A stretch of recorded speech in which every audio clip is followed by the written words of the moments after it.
Beautiful day here today in BuQeye barbecue land.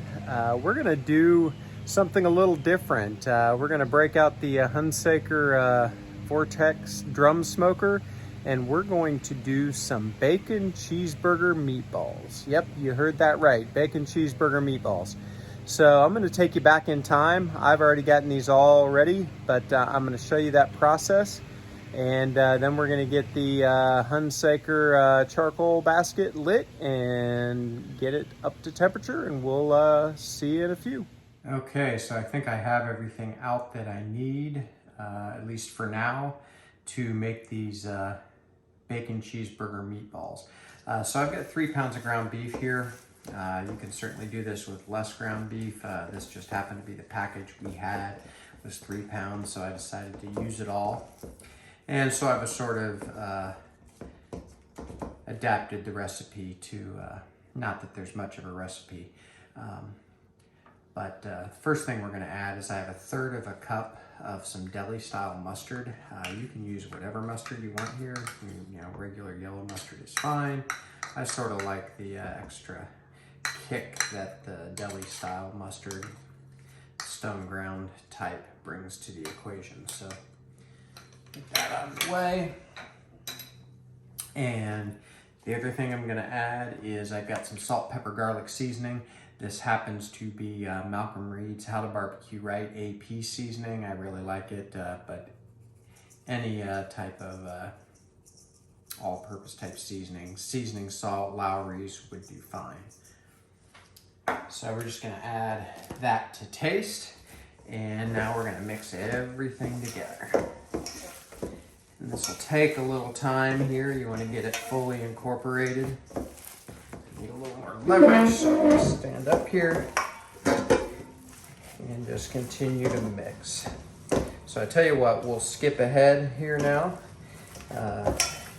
and bring you back when we're fully mixed and talk about the next step. Okay, there we go. So we've got our mustard and AP seasoning and ground beef mixed up. By the way, this is 80-20 ground beef.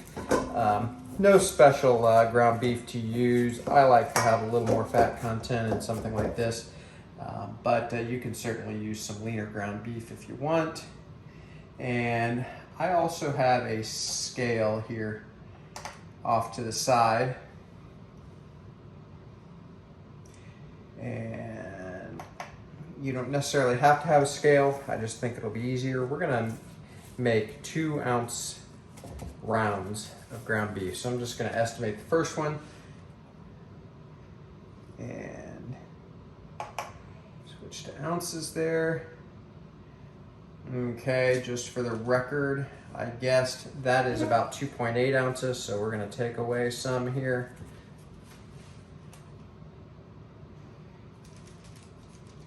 .25 and 2.02. So we're going to call that good. You don't necessarily have to be perfect here. If you want to just kind of measure them out to make them even, that would be fine. You do sort of want them to cook at the same rate, so you don't want to be too far off. And with that, I'm just going to do the rest of these and we will bring you back for the next step. Okay, so we have our ground beef portioned out. I actually ended up with a little bit extra, so I don't know if that 3 pounds worth just had a little bit extra. My measurements, I think, were pretty good generally. So got one meatball that's larger than most of them, which is fine. Here's what I have next. I've got some American style cheese. By the way, the best cheese for a cheeseburger, just my opinion. And also some, in this case, sweet and spicy dill pickles. Use whatever pickles you like, or skip the pickles if pickles aren't your thing. So here's what we're gonna do. We're gonna take each ball of ground beef and smash it. Doesn't have to be perfect, just get it thin. And then we'll take one of our cheese pieces and as much pickle as you like. And we will then wrap it up and close the package. Want to make sure that there aren't any big holes or anything like that. And then we will do the next one. And at this point, you need to keep track of where we are. So I'm gonna go up one row here and do the next one. Slice of cheese, pickle, and close it up.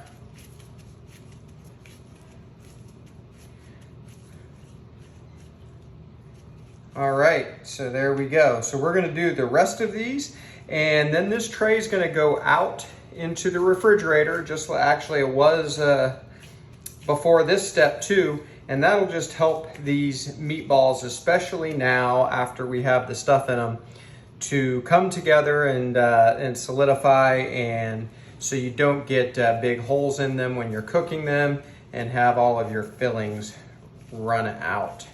So got the third one done. We'll do one more here, do our first row here on my right, your left. And then I'll finish them and we'll bring you back for the next step in preparing these.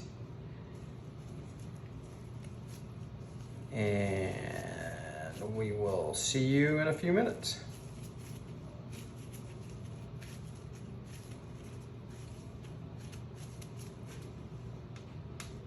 Okay, so here we are at the final step. I've got our bacon cheeseburger meatballs, or at least our cheeseburger meatballs, and they're about to become bacon cheeseburger meatballs. So I've got some bacon off to the side here, and it is thin sliced, which is important. You don't want to use the thick sliced because it won't render and cook all the way before the rest of the meatball is done. So you just want to wrap it up good, check the shape.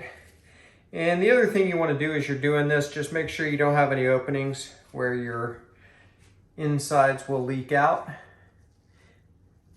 And just wrap each of them up.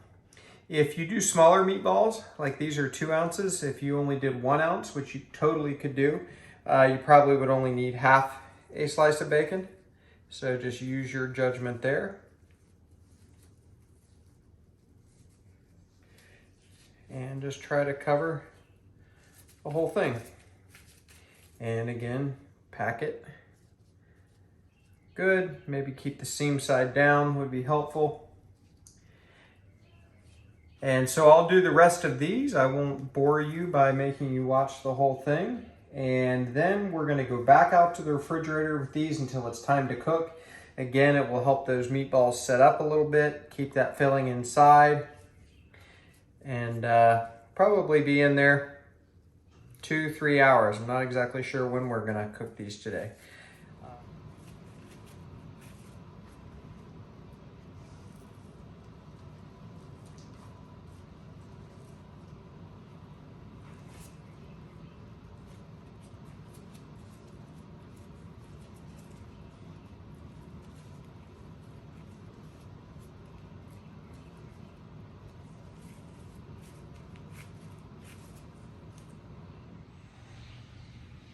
Okay, so for anyone that's unfamiliar with the Hunsaker and how it works, I have done a few videos, but just as a refresher, we've got the charcoal basket here on the left. I've got a couple of tumbleweeds under there I'm gonna light.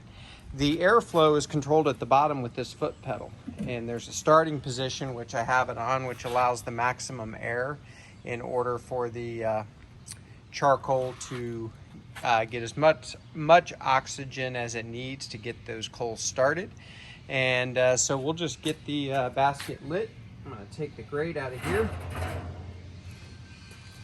We'll get the basket lit, and then we'll get it lowered down into the drum.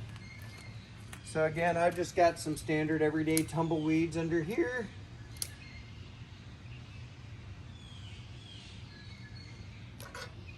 So get one lit. I've got 2.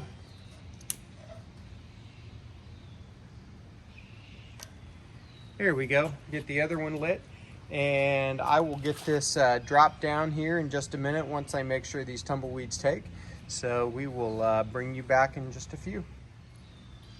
Okay, so my tumbleweeds are going nicely. I'm gonna go ahead and lift this basket down into the drum before it gets too hot.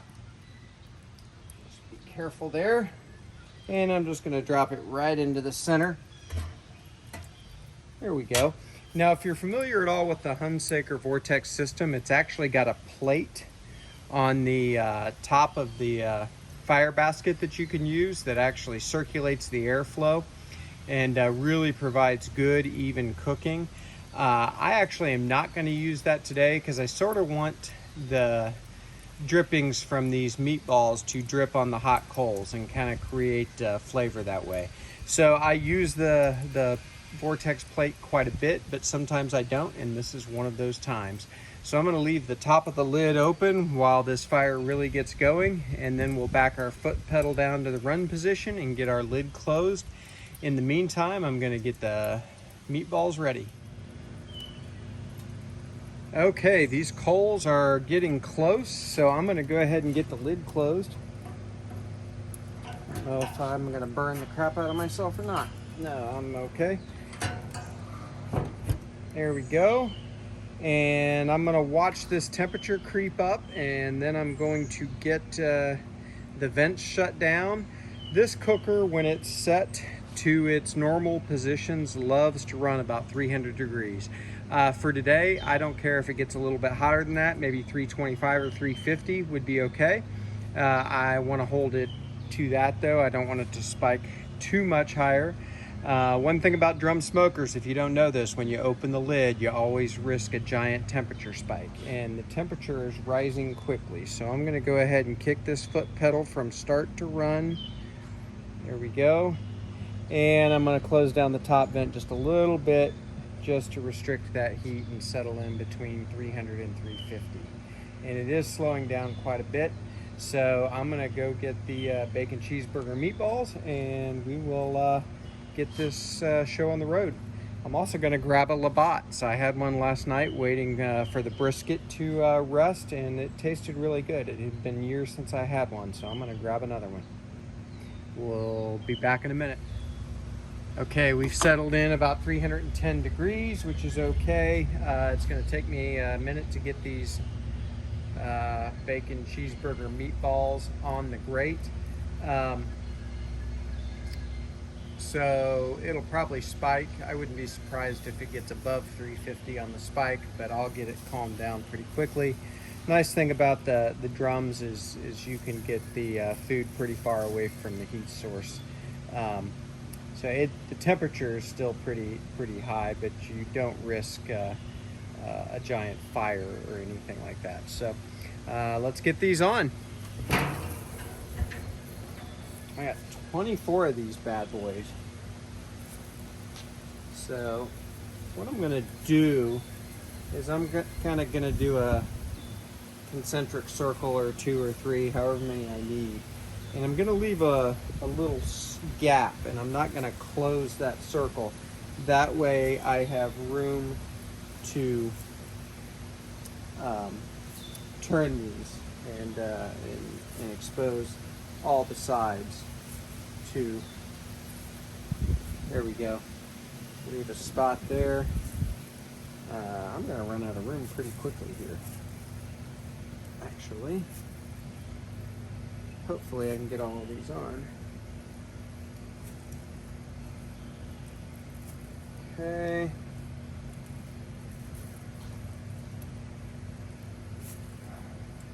Wow.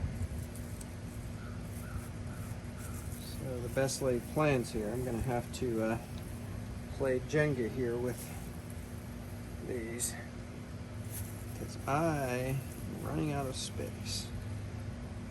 2 more to place.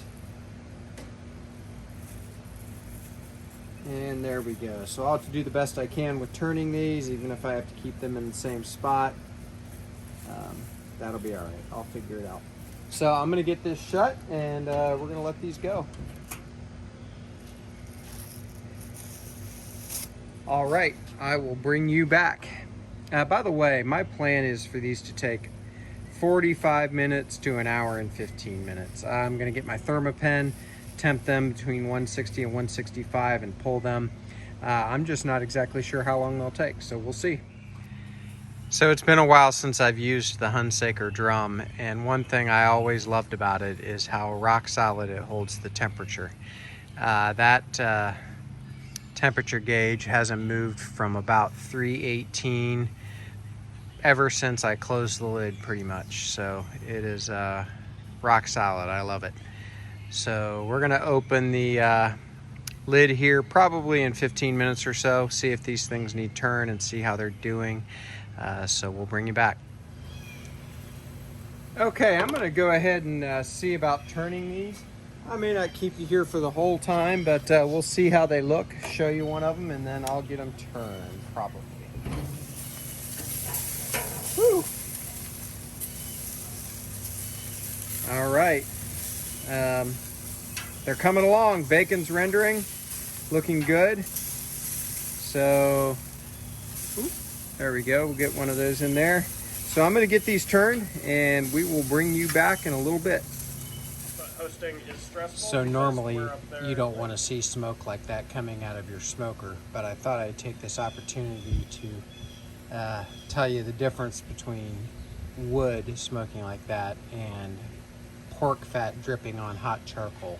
That's a different thing altogether. This adds flavor and it's a good thing. We'll see in a few. Okay, it's been right at 1 hour. We're gonna temp probe one of these. They look really good. Nothing like a charcoal smell too. That one's at 165. Let's do one of these on the outside. 163. That is good. So we're gonna pull these. So I tell you what, I'll get these pulled. We'll get the camera reset inside and we'll bring you in and we'll cut one of these open and give it a try.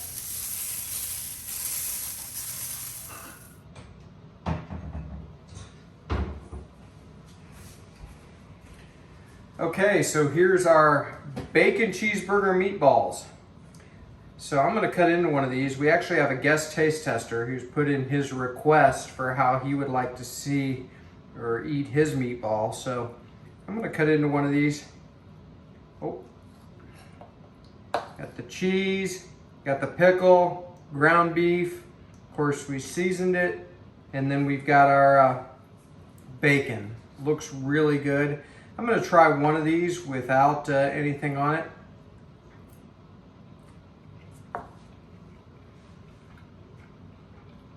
Exactly what you expected. Really good. Get a little of that pickle. This next bite has a bigger pickle. Bacon cooked nicely. I am trying a bite with this burger glop. I did a separate video of this. You should definitely check it out. It's the best burger sauce ever. I'll put a clip in the probably right above me right now. So it'll be in the video or I'll put it in the description, one of the two. So good. So we have my 20-year-old son, soon to be 21 here, as our guest taste tester. He would like a Hawaiian roll with a little of this mustard. Same mustard we actually used as a binder in the ground beef, if you remember. And we'll grab a meatball here. We'll put it on. He also wants a little Duke's mayo. This and Kewpie mayo is the best mayo there is. Definitely give that a try if you haven't before. And there we go. So we're gonna readjust the camera, invite our taste tester in to try this out, and we'll be back in a minute. All right, so we have our guest taste tester here. This is the eldest of the BuQeye Barbecue Clan children. He is 20 and he requested the meatball in a sandwich form. So here we go.